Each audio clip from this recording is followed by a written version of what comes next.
안녕하세요. 장준혁 세무사입니다. 이번 시간에는 출연재산과 상속세 및 증여세법상 공익법인 범위에 대해 알아보도록 하겠습니다. 민법상 출연인함은 본인의 의사에 따라 자기의 재산을 감소시키고 타인의 재산을 증가시키는 행위를 말합니다. 상속세 및 증여세법상 출연인함은 기부 또는 증여 등의 명칭에 불구하고 공익사업에 사용되도록 무상으로 재산을 제공하는 행위를 말하며 그 출연 행위에 따라 제공된 재산을 출연재산이라고 합니다. 즉 비영리법인이 무상으로 얻은 재산이 출연재산이 되는 것이며 대가를 수반하여 제공받는 재산은 출연재산으로 볼 수 없습니다. 이처럼 출연이란 무상으로 재산을 제공하는 행위이므로 비영리법인이 출연받은 재산은 상속세 및 증여세법상 납세 의무가 발생합니다.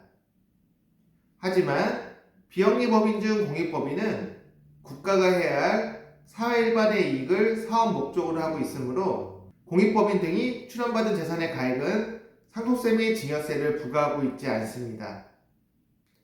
즉 비영리법인 중 상속세 및 증여세법상 공익법인의 경우에만 상속세 및 증여세가 부과되지 않으며 이 경우에도 무조건 상속세 및 증여세가 부과되지 않는 것은 아닙니다. 세법에서 출연재산에 대해 상속세 및 증여세를 부과하지 않는 이유는 공익법인의 공익사업을 지원하기 위함이므로 과세관청은 사후관리 규정을 두고 있습니다. 만약 공익법인이 이러한 제도의 취지에 맞지 않게 공익사업을 성실하게 수행하지 않거나 조세회피 또는 탄로의 수단 등으로 사용하고 각종 보고 의무 등을 이행하지 않는 경우 상속세 및 증여세와 가산세를 과세하고 있습니다. 또한 기업들이 공익법인을 설립하여 지주회사화하는 것을 막기 위해 공익법인의 경우 주식 보유에 제한을 두고 있습니다. 공익법인이 동일 내국법인의 의결권이 있는 주식을 출연받은 경우로서 그 내국법인의 의결권이 있는 발행주식 총수 등의 5%를 초과하여 보유하는 경우에는 초과분에 대해 증여세가 과세되며 공익법인 등의 총 재산가액 중 특수관계에 있는 내국법인의 주식 등의 가액이 30%를 초과하는 경우에는 그 초과하는 가액에 대해 가산세를 적용하니 출연재산으로 주식을 받은 경우나 출연재산으로 주식을 취득하는 경우 등에 특히 주의가 필요합니다.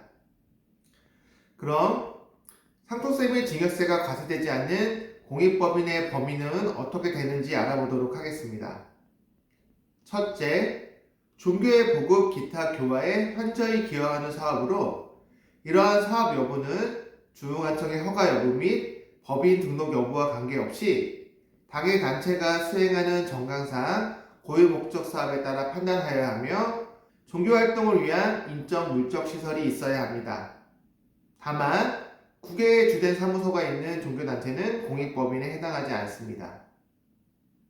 둘째, 초, 중등 교육법 및 고등 교육법에 의한 학교, 유아교육법에 따른 유치원을 설립 경영하는 사업으로서 여기서 유치원이란 유아의 교육을 위하여 이 법에 따라 설립 운영되는 학교를 말하며 이러한 유치원은 국립유치원, 공립유치원, 사립유치원으로 구분합니다.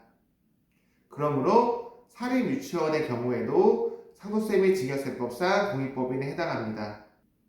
셋째, 사회복지사업법의 규정에 의한 사회복지법인이 운영하는 사업. 넷째, 의료법에 따라 의료법인이 운영하는 사업. 다섯째, 법인세법 제24조 제2항에 해당하는 기부금을 받은 자가 해당 기부금으로 운영하는 사업. 여섯째, 법인세법 시행령 제36조 제1항 제1호 강목의 규정에 의한 기부금 단체들 및 소득세법 시행령 제80조 제1항 제5에 따른 기부금 대상 민간단체가 운영하는 고유목적 사업. 다만 회원의 친목 또는 이익을 증진시키거나 영리를 목적으로 대가를 수수하는 등 공익성이 있다고 보기 어려운 고유목적 사업을 제외합니다. 기부금 단체로 지정받는 경우 이 6번째 규정에 따라서 상속세 및 증여세법상 공익법인에 해당됩니다. 7번째, 법인세법 시행령 제36조 제1항 제2호 다목에 해당하는 기부금을 받는 자가 해당 기부금으로 운영하는 사업. 다만 회원의 친목 또는 이익을 증진시키거나 영리를 목적으로 대가를 수수하는 등 공익성이 있다고 보기 어려운 고유목적 사업은 제외합니다. 오늘 이 시간에는 출연재산과 상속세 및 증여세법상 공익법인의 범위에 대해 알아보았습니다. 다음 시간에 뵙겠습니다. 감사합니다.